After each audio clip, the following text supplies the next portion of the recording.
Lost spring. Lost मतलब खो चुका, और स्प्रिंग का मतलब होता है वो सीज़न जो विंटर और समर के बीच में पड़ता है, जिस समय प्लांट्स जो है वो ग्रो करना चालू करते हैं, फूल खिलने लगते हैं। तो आप जिसको हिंदी में बोलते हो वसंत, तो खो चुका बसंत।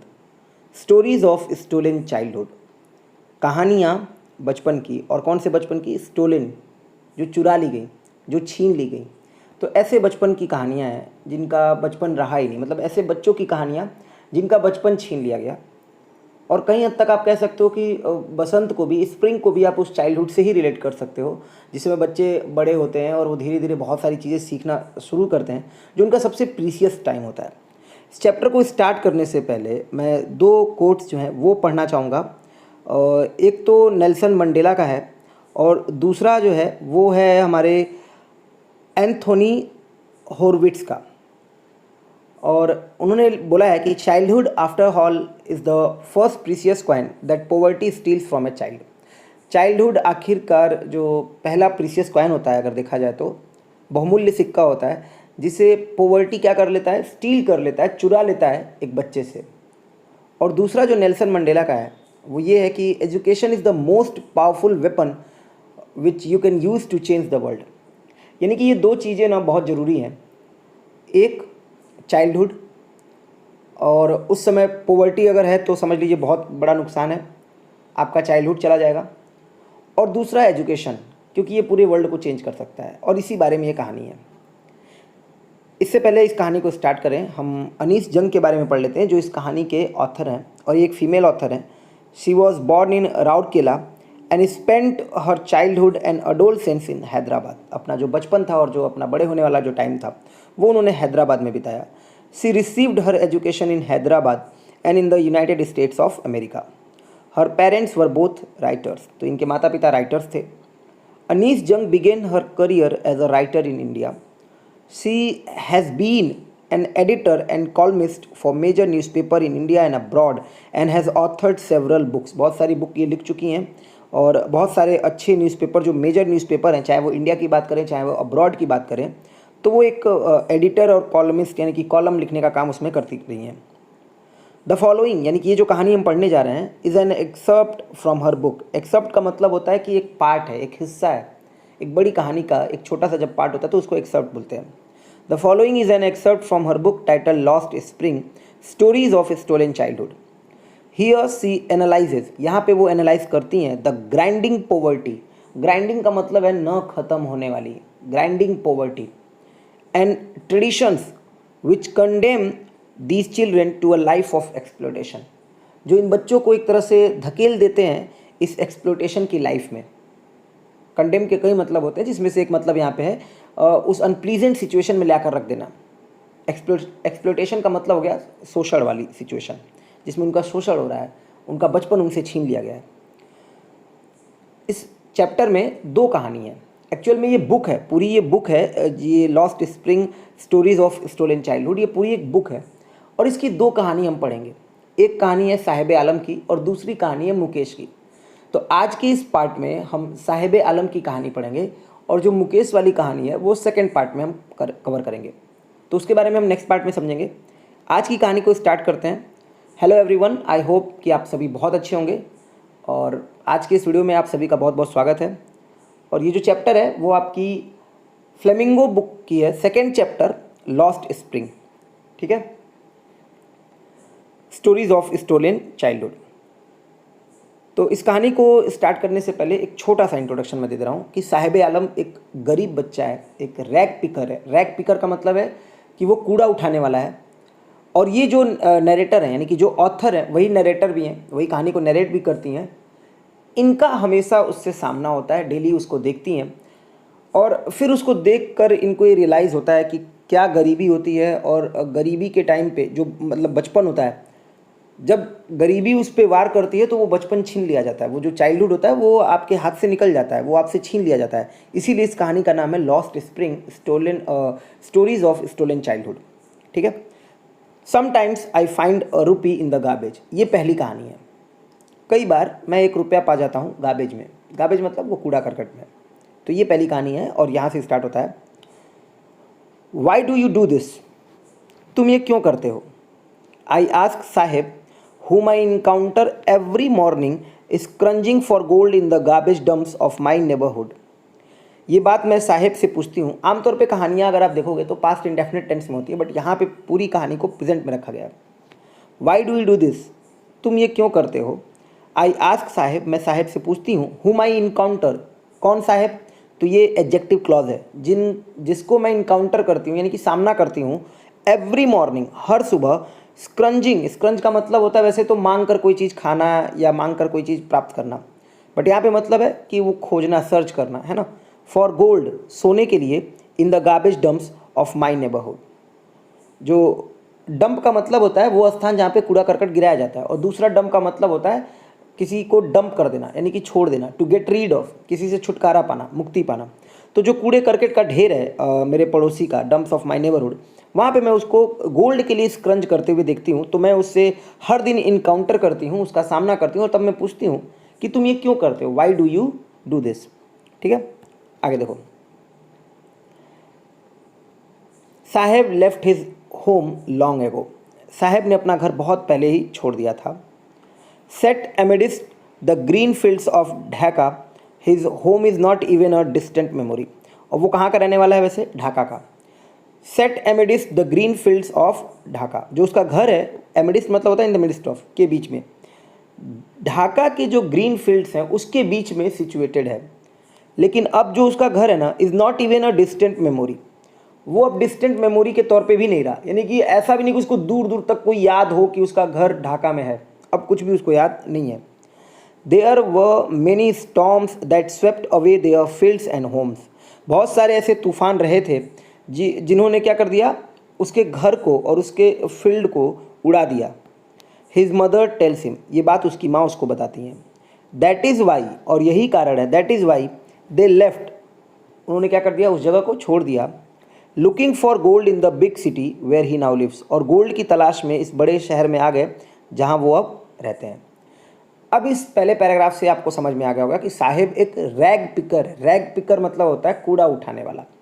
और ये जो हमारी नरेटर है यानी कि जो हमारी ऑथर है अनीश जंग, वो डेली उससे इनकाउंटर करती हैं, उससे मिलती हैं जब वो कूड़ा बिनने आता है तो, और धीरे धीरे उससे फैमिलियर हो जाती हैं, काफ़ी उनसे पहचान हो जाती है, और वो अब उससे इस तरह से बात करने लगती हैं। दूसरी एक बात आपको समझनी होगी कि गोल्ड का मतलब सोना नहीं है। ऐसा नहीं है कि वो कूड़ा बिनने आया तो वो सोना लेने आया। ये गोल्ड का मतलब आपको आगे इस कहानी में आगे जाके पता चलेगा कि एक्चुअल में गोल्ड का मतलब उस कूड़े में मिलने वाली चीज़ों से है। ठीक है, देखो। I have nothing else to do, मेरे पास कुछ और नहीं है करने को। ही मटर, मटर मतलब होता है बुदबुदाना, वो बुदबुदाता है कि मेरे पास कुछ और नहीं है करने को। लुकिंग अवे, और इधर उधर देखते हुए। Go to school, imperative sentence है, ध्यान रखिएगा। अगर वर्ब से स्टार्ट होता है तो वो इंपरेटिव सेंटेंस होता है।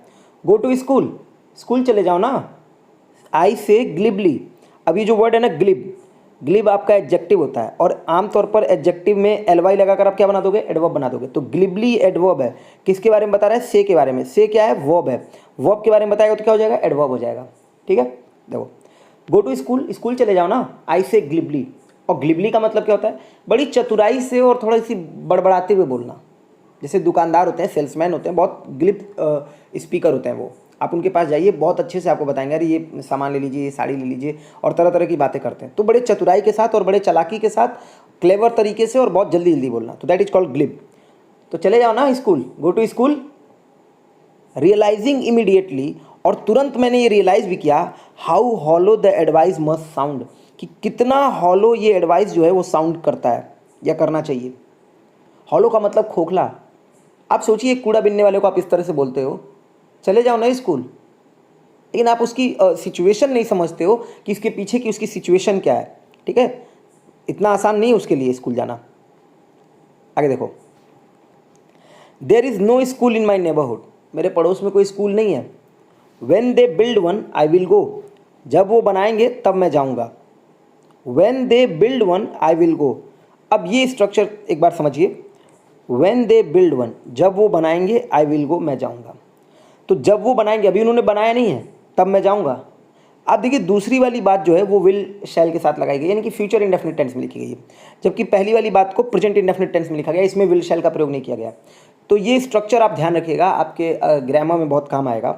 जब भी आपको दो बातें फ्यूचर में बोलनी हो, जैसे जब आप मेरी मदद करोगे तो मैं आपकी मदद करूँगा। तो जो कंडीशन वाली बात होगी वो हमेशा प्रेजेंट में होगी। जब तुम मेरी मदद करोगे, ये कंडीशन है, मैं आपकी मदद करूँगा।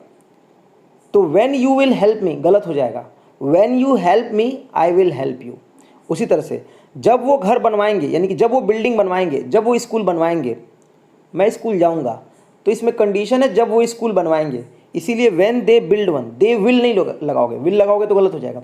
When they build one I will गो, तब मैं जाऊँगा। अब दूसरी गलती क्या होता है, तब के लिए बहुत सारे लोग यहाँ पे देन लगा देते हैं कॉमा की जगह पे, देन आई विल गो, ये भी गलत है।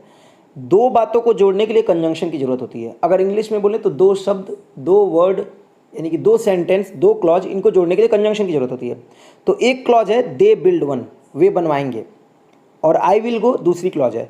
दो क्लॉज को जोड़ने के लिए एक ही कंजंक्शन चाहिए होगा, तो व्हेन आपका कंजंक्शन है।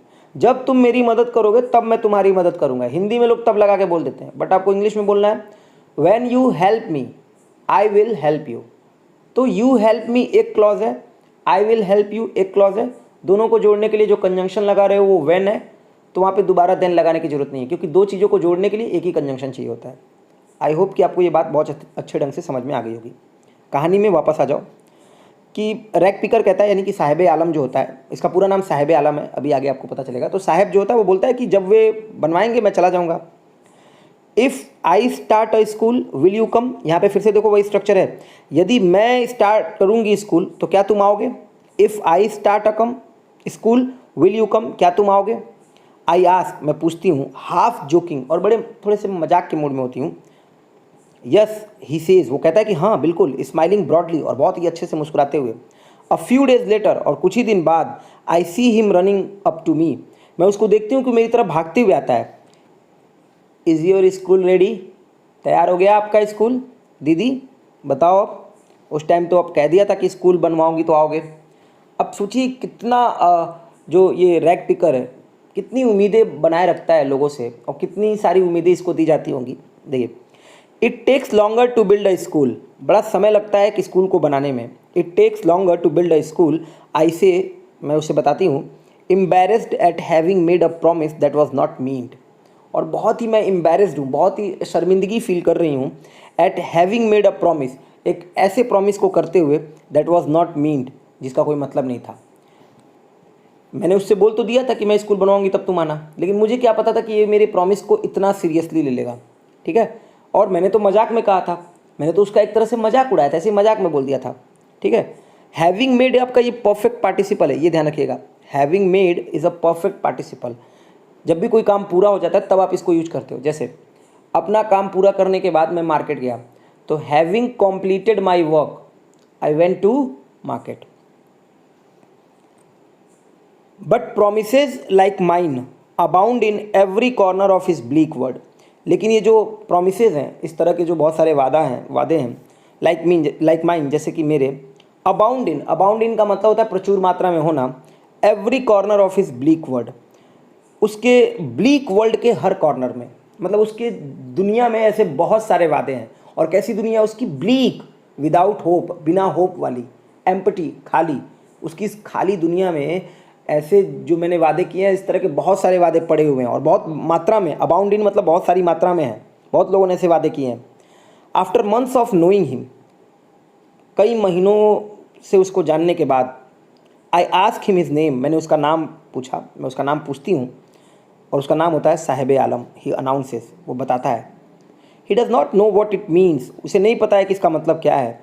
If he new it's meaning, और यदि वो इसका नाम मतलब जानता, और वो क्या है, डैश दे के बताया जा रहा है, Lord of the universe, he would have a hard time believing it, उसको इस बात में विश्वास करने में शायद बहुत टाइम लग जाता, बहुत मुश्किल होता उसके लिए इस बात में विश्वास करना।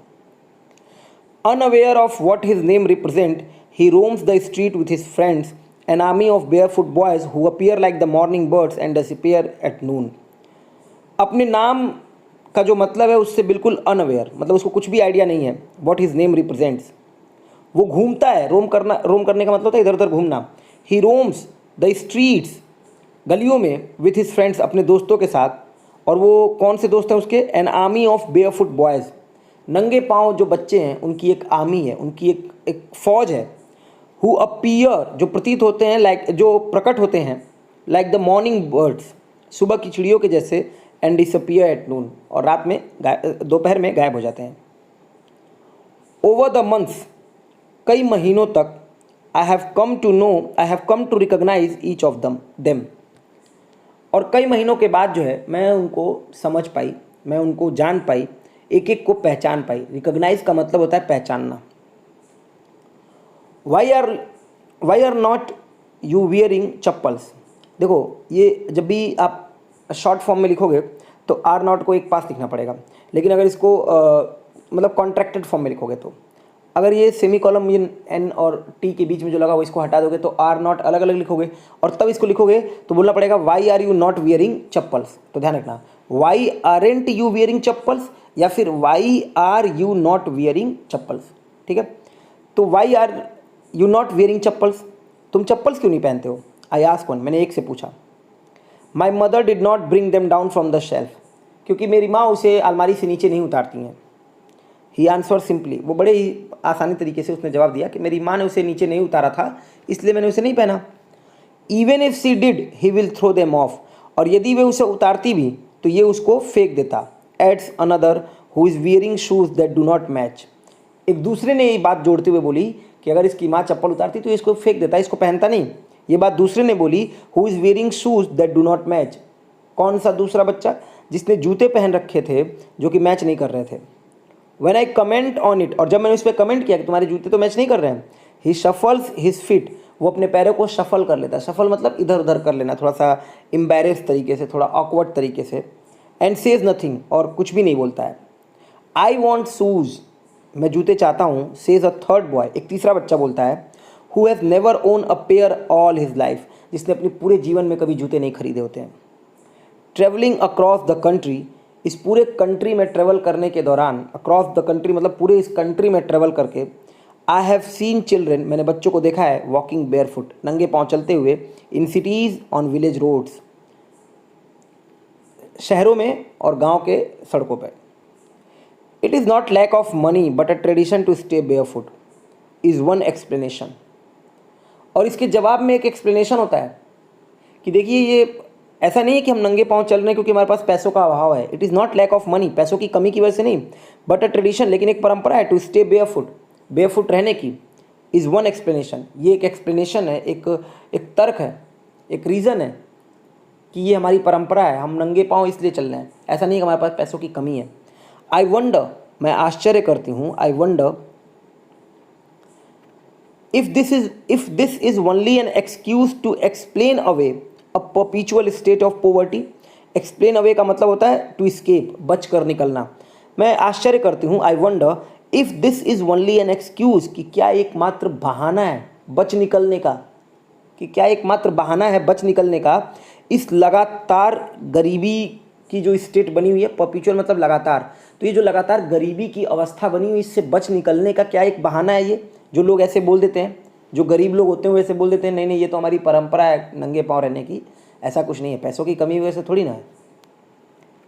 आई remember a story a man from Udupi once told me, और मैं याद करती हूँ एक कहानी जो एक आदमी ने मुझे सुनाया था। कहाँ से? उडुपी से। वंस टोल्ड मी, एक बार की बात है।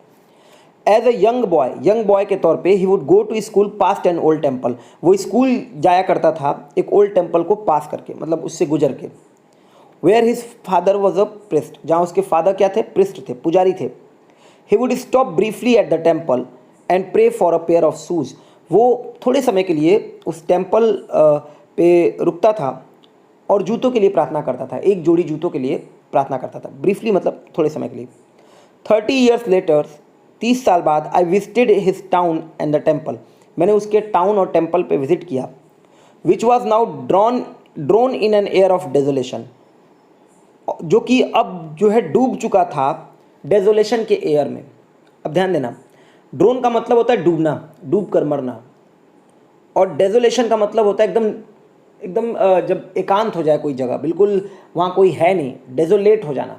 डेजोलेट वर्ब है, उसी से TION लगा के नाउन बनाया गया है। डेजोलेट वर्ब है और उसको नाउन बनाया गया है TION लगा के। तो 30 साल बाद जब मैं वहाँ विजिट करती हूँ उस टाउन और टेम्पल पे, तो मैं ये देखती हूँ कि वो पूरी तरह से डूब चुका है खालीपन से, वहाँ कोई है ही नहीं, बिल्कुल हर चीज़ की वहाँ पे बिल्कुल कमी है, अभाव है, वहाँ पे लोग नहीं आते हैं और बहुत सुनसान पड़ा हुआ है। इन द बैक यार्ड, और पीछे where live the new priest, जहाँ नया प्रिस्ट रहता था, पुजारी रहता था, there were red and white plastic chairs, वहाँ पे रेड और वाइट प्लास्टिक चेयर्स हैं, लाल और सफ़ेद प्लास्टिक की कुर्सियाँ हैं। A young boy dress in a grey uniform, और एक यंग बच्चा है वो ग्रे यूनिफॉर्म में ड्रेस है, मतलब पहने हुए है। वेयरिंग सॉक्स एंड शूज़, और जूते और मोजे उसने पहन रखे हैं। अराइव्ड पेंटिंग, हाँफते हुए, and through his school bag on A folding bed, और अपने फोल्डिंग बेड पे उसने अपने बस्ते को फेंक दिया। लुकिंग एट द बॉय, बच्चे को देखते हुए। I remember the prayer another boy had made to the goddess, मुझे याद आता है वो प्रार्थना जो एक और बच्चे ने की थी देवी से, गॉडेस मतलब देवी से। When he had finally got a pair of shoes, जब उसने फाइनली एक जोड़ी जूते पाए थे, और क्या थी वो प्रार्थना? Let me never lose them, भगवान इन जूतों को मुझे कभी खोने मत देना। Let me never lose them, let का प्रयोग आप जब भी करते हो तो परमिशन लेने के लिए या फिर सपोज करने के लिए, है ना। तो जैसे बोलना हो कि लेट मी डू दिस, तो मुझे ये काम करने दो, या फिर let suppose this is a triangle, तो बोलते let this be a triangle, तो चलो ये मान लेते एक ट्राइंगल है।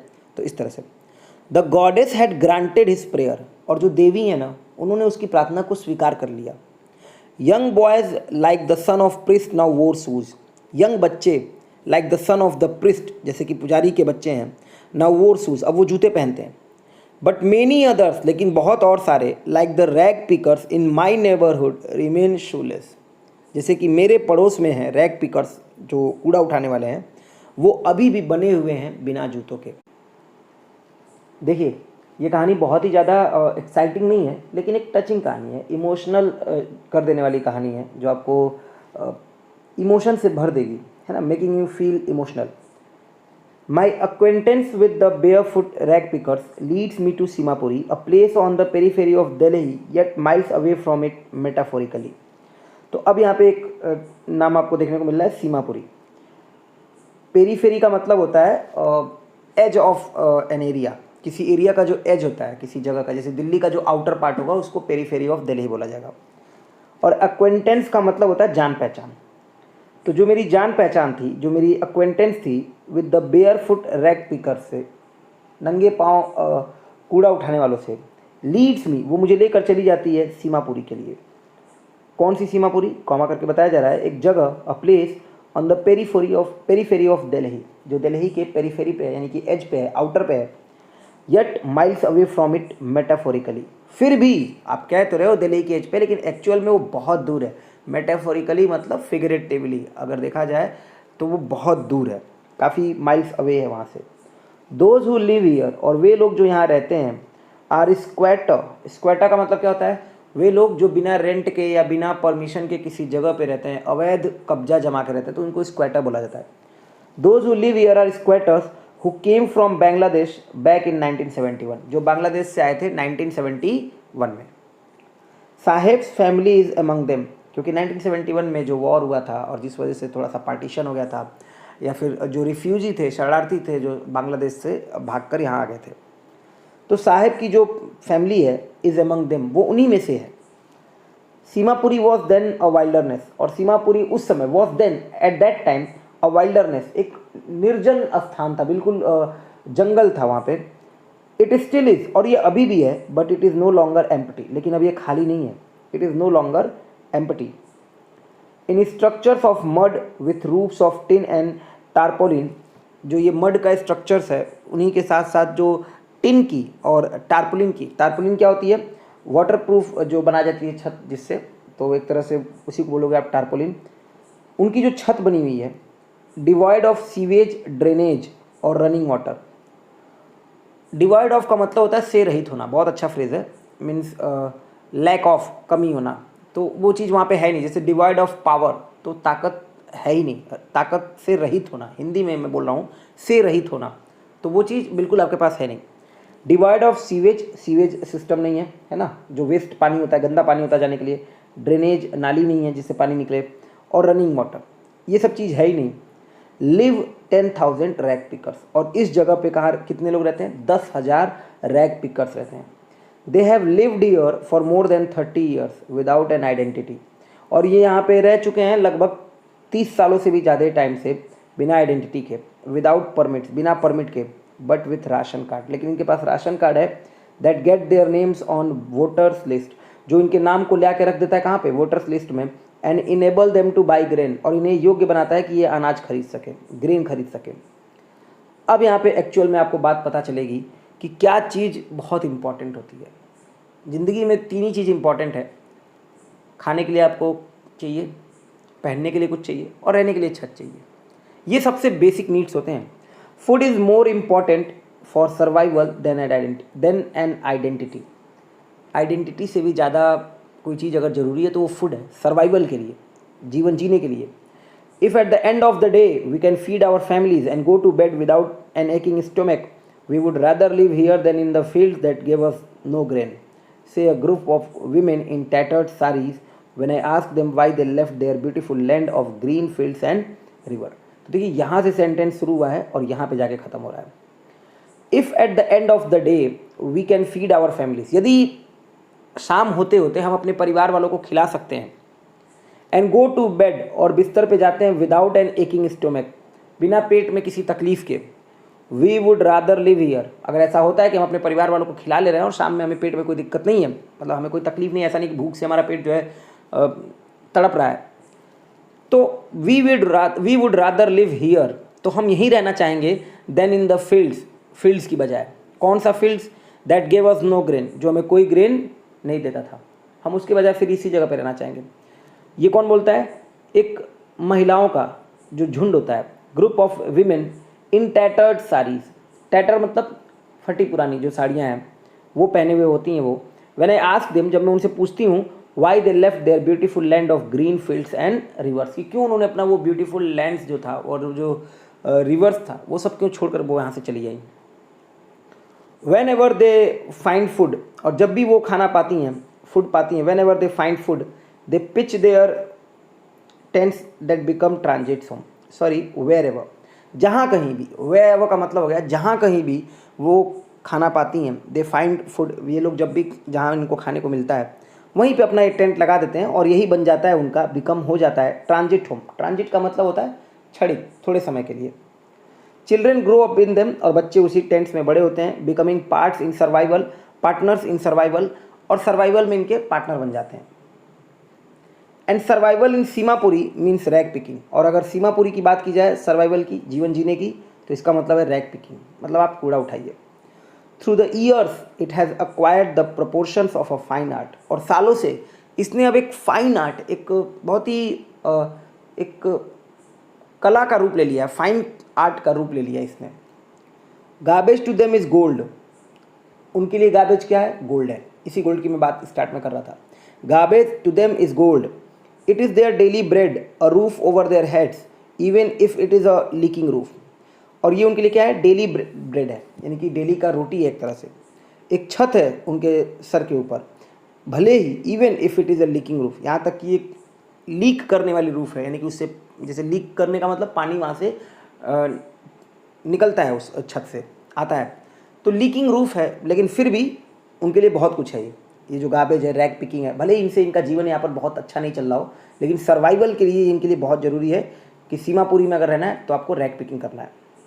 But for a child it is even more, लेकिन एक बच्चे के लिए ये और भी ज़्यादा कुछ है। I sometimes find a rupee even a 10 rupee note, Saheb says, Saheb बताता है कि वो कई बार 1 रुपया या कई बार 10 रुपया पा जाता है।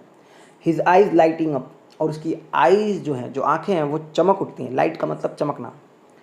When you can find a silver coin in a heap of garbage, और जब आप एक सिल्वर कॉइन पाते हो गार्बेज के ढेर में, हीप का मतलब ढेर होता है, यू डोंट स्टॉप स्क्रंजिंग, आप स्क्रंज करना स्टॉप नहीं करते हो, खोजना, छानना, बीनना ये सब बंद नहीं करते हो। फॉर, क्योंकि there is hope of finding more, क्योंकि आपको उम्मीद होती है कि आप और भी कुछ पा सकते हो। There is hope of finding more. It seems, और ऐसा प्रतीत होता है, that for children garbage has a meaning different from what it means to their parents. It seems, ऐसा प्रतीत होता है कि जो बच्चे हैं उनके लिए garbage has a meaning different from, वो बिल्कुल अलग है जो उसका अर्थ है, what it means to their parents, जो उसका मतलब उनके पेरेंट्स के लिए, मतलब गार्बेज का मतलब उनके माता पिता के लिए कुछ और है और इन बच्चों के लिए कुछ और है। फॉर द चिल्ड्रेन, बच्चों के लिए, it is wrap in wonder, ये मतलब रैप है, कवर्ड है आश्चर्य में, वंडर में। For the elders it is means of survival, और बड़ों के लिए ये सर्वाइवल का एक जरिया है, मीन्स है, साधन है। वन विंटर मॉर्निंग आई सी साहेब, एक जो विंटर की सुबह थी मैंने साहेब को देखा, standing by the fence gate of the neighbourhood club watching two young man dress in white playing tennis. एक विंटर की सुबह मैंने साहब को देखा कि वो फेंस गेट क्या होता है? फेंस होता है कि जो दीवार बना दी जाती है लकड़ी की या फिर कई बार तार की, तो उसी को फेंस बोलते हैं। तो उसी तरह का एक फेंस गेट था नेबरहुड क्लब के पास, वहाँ पे मैंने उसको देखा कि वो दो यंग लोगों को जो कि वाइट ड्रेस में थे उनको वॉच कर रहा था टेनिस खेलते हुए। मतलब वो लोग टेनिस खेल रहे थे और ये उनको वॉच कर रहा था।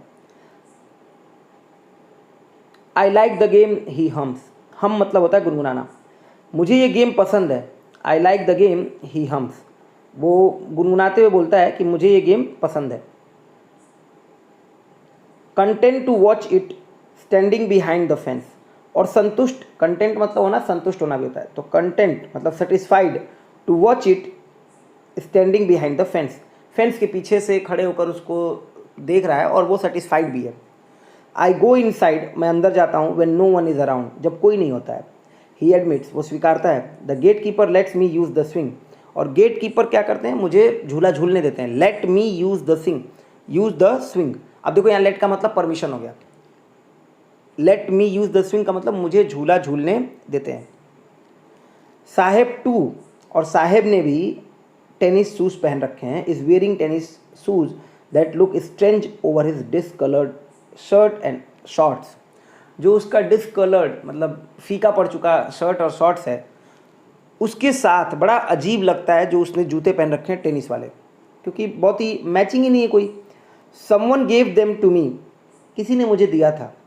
He says in the manner of an explanation, जब उसको लगता है कि मैं शायद उसे देख रही हूँ उसके जूतों को, तो एक एक्सप्लेनेशन वाले तरीके से वो बताता है कि ये जूता आप मत देखिए, ये तो मुझे किसी ने दिया था। The fact that they are discarded shoes of some rich boy who perhaps refused to wear them because of a hole in one of them does not bother him, और ये फैक्ट, ये जो सच है, ये एक फैक्ट जो है, क्या फैक्ट है?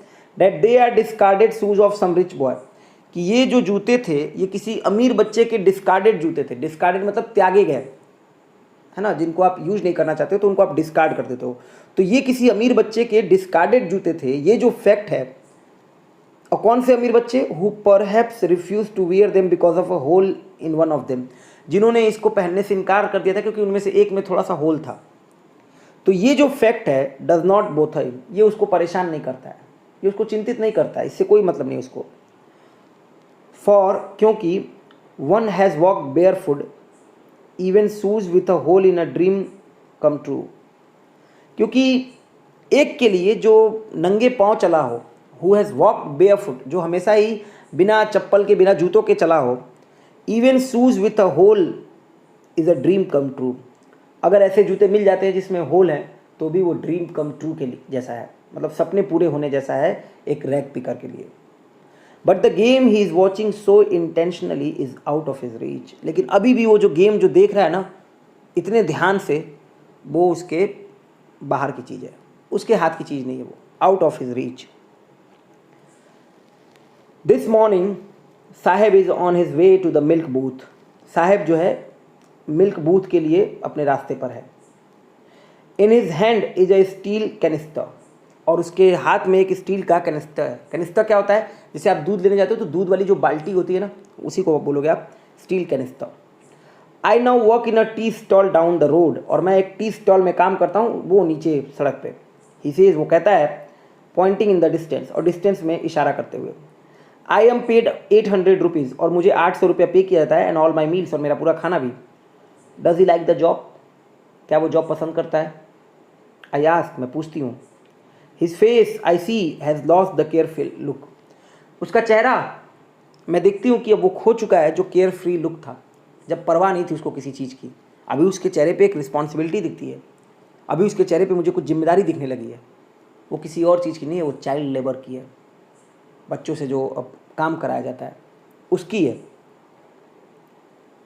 द स्टील कैनिस्टर, और ये जो स्टील कैनिस्टर है, seems heavier than the plastic bags he would carry so lightly, ये जो स्टील कैनिस्टर है वो भारी प्रतीत होता है उस प्लास्टिक बैग से जो वो कैरी करता था बहुत ही हल्के तौर पे over his shoulder. The bag was his, bag जो है उसका था, जो वो कूड़े वाला बैग लेकर चलता था अपने पीठ पर, वो उसका था। The canister belongs to the man who owns the tea shop, और ये जो कैनिस्टर है वो बिलोंग करता है उस आदमी से। कौन से आदमी से? तो ये एडजेक्टिव क्लॉज है, जो उस टी शॉप को ओन करता है, यानी कि जो उसका मालिक है। Saheb is no longer his own master, Saheb अब अपना मास्टर नहीं रहा। Saheb is no longer his own master. तो ये यहाँ पे हमारी पहली कहानी ख़त्म होती है, और थोड़ी सी स्लो रही कहानी, थोड़ी धीमी रही।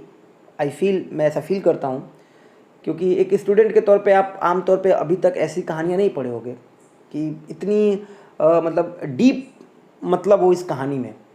हो सकता है आप इस कहानी को कुछ टाइम बाद समझो, काफ़ी टाइम बाद समझो कि इस कहानी का क्या मतलब था, थॉट क्या था। ये एक थॉट थी, ये कहानी कोई उस तरह की कहानी नहीं थी कि राजा महाराजा हैं या टाइगर है या फिर कुछ और हो। ये कहानी एक थॉट थी जिसमें ये बताया गया कि देखो, जो बच्चे होते हैं और जब वो गरीब होते हैं तो एक तो उनसे उनका बचपन छीन जाता है, और उस पर से जब वो पॉवर्टी के शिकार हो जाते हैं ना, और उन्हें एजुकेशन नहीं मिलता है, तो मजबूरी में इस तरह का काम उनको करना पड़ता है। कभी भी अगर लाइफ में आपको ऐसा मौका मिलता है कि आप एक लोग की भी थोड़ी सी हेल्प कर सकते हो, तो यू मस्ट डू इट, आपको ज़रूर करना चाहिए। आज के लिए इतना ही है। नेक्स्ट सेशन में हम इसके जो अगला पार्ट है, यानी कि जो अगली कहानी है, उसके साथ स्टार्ट करेंगे। तब तक के लिए अपना ध्यान रखिएगा। वीडियो अच्छा लगा हो तो शेयर कर दीजिएगा। Thank you.